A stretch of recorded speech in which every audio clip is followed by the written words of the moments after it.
Today we're going to be talking about this reputation spreadsheet that I made. Now this is going to have some information that might help you format your other spreadsheets to be maybe a little bit more aesthetically pleasing. We're going to cover some stuff about how to format the formula that's called so that you only have to have the region and the realm once, like this. Obviously, you're going to have to go into your script editor and put your API key into the script here in order to get this to work, because you need an API key. So first of all, we have a list of factions here. Now, if you don't know how to get these faction IDs, you can just search on Wowhead, and we are looking for the anglers here, and you go to the thing that says faction on the right here, and then up in the URL we have the ID that we need for the anglers rep, and we have that here. So let's talk a little bit about the formula call for this. Now, the formula is called reputation, but before I call the reputation formula, I call transpose, and that's because when this formula outputs, what it actually wants to do is do it vertically, and here is an example of what the vertical call would be in this other sheet, which I will include in the template. Now this doesn't have the transpose, and so we're going vertical with our output instead. Now this will take up to 10 reputations. However, if you wanted to add more, you could just put $A, $11, and so on, and it would just go and till your heart's desire, basically, with the factions. But for now, we're just gonna keep it with 10. However, you could add more. Now, what is with all these dollars? Well, these dollars basically mean when you take this little box here and you get this arrow and you pull it, that will make it so that instead of changing the value, it will actually stay in that column and on that row instead of changing it. So let's do a quick example here. Let's have this equal to G4. Now when we pull it to the right here, it's going to call this as H4, and this is going to be I4. Now let's see what happens when we put the $sign here and pull to the right. It actually has them all be G4 because the $sign is telling it stay in this column. So the $sign is very helpful when we want to just call one region and one realm. So we have it set to call this B4 with $signs on both things, so it stays in this column and in this row, and the same thing with the realm here.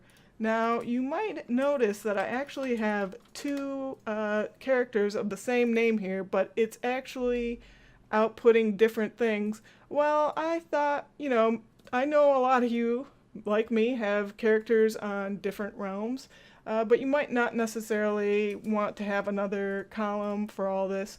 Well, you don't actually have to call your realm from a cell. You can actually type it in here, and here I have my other mage's realm right in the function call, which is Boulderfist is the realm. So I just type that in quotes, and then I have her outputted here in a separate thing.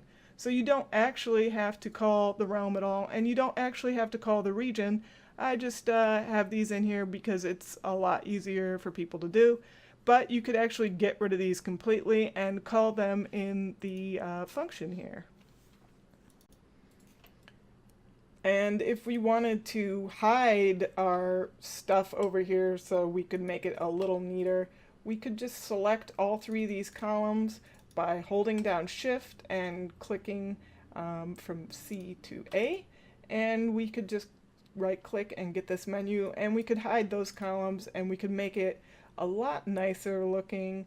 And of course, we can change these labels to be the factions that we want them to be instead of just saying faction 2, 3, 4, 5.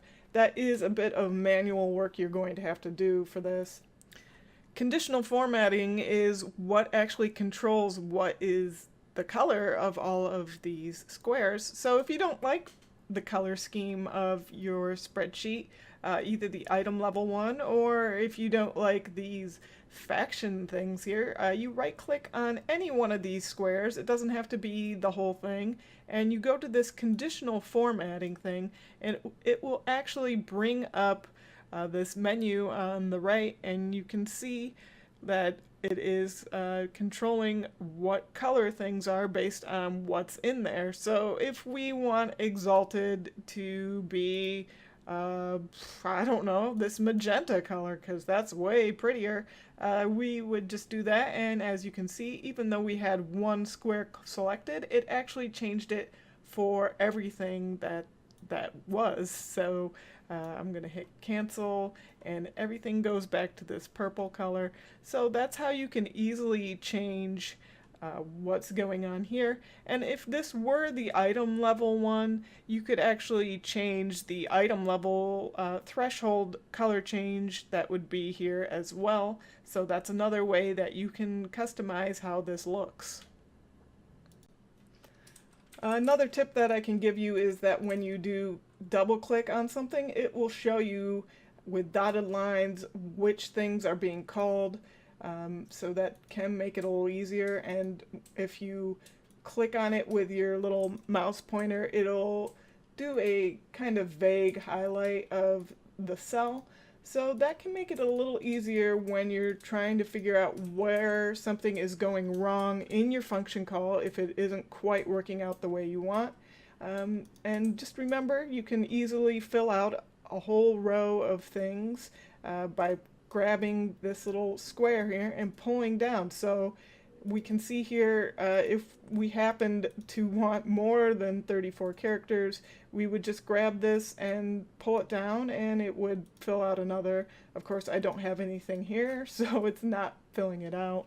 So these spreadsheet techniques can be applied to the normal tracking spreadsheet, or in fact any spreadsheet you're doing.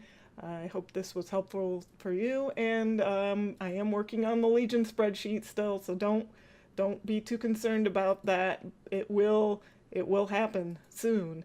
I'll see you guys next time.